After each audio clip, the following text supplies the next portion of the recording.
We've got about 2,000 employees in about offices in over 30 countries. And the way we've really done it, and we started this last year to institutionalize it, by actually not just talking about CSR to our employees, but incorporating CSR into our performance management program. So part of the performance rating of our employees, okay, has to do with them going out there and doing CSR work. Okay, and we actually give, that was an equivalent of 24 hours, that they had 24 hours to use, and that's actually, it's offsettable, so it's actually something that we give them time in lieu for, to be able to do. So it goes back to our bottom line. There are man hours you're looking at, there's, productivity, costs there and whatever. However, it's been so successful. And one of the things that was shown in that video was our Footprints program. That's actually our staff taking Saturdays off mentoring children on their precious weekends. And that ran not for one day, it ran for 10 months. We piloted that in Malaysia last year, and we now have our Hong Kong office doing that also. They just finished their 10-month program, just last Monday.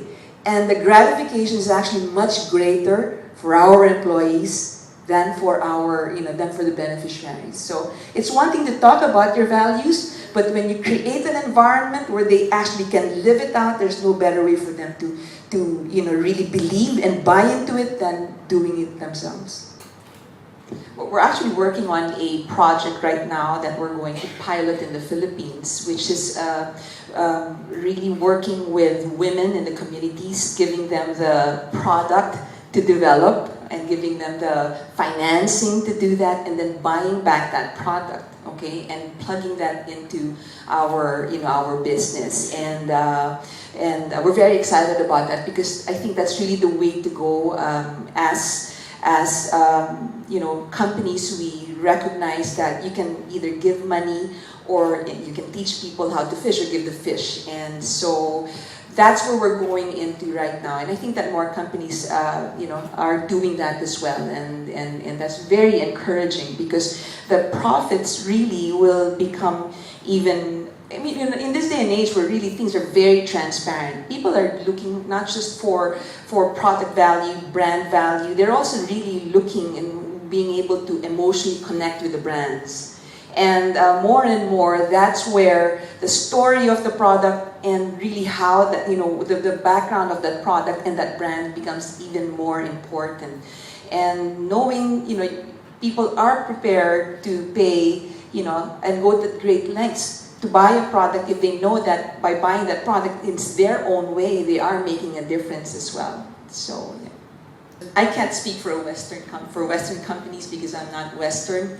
Again, I was at the World Economic Forum, Summer Davos, and had the good fortune to, meet one of the, great CEOs in India.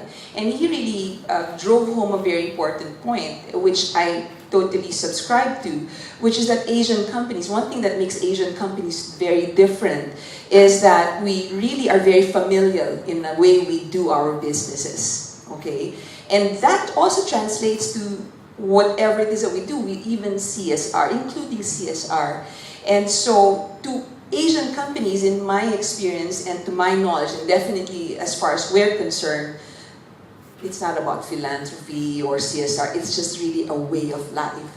It's an extension of really how we live our lives. Very communal, very, other-centered, right? And so forth. So my one advice would be start with your why.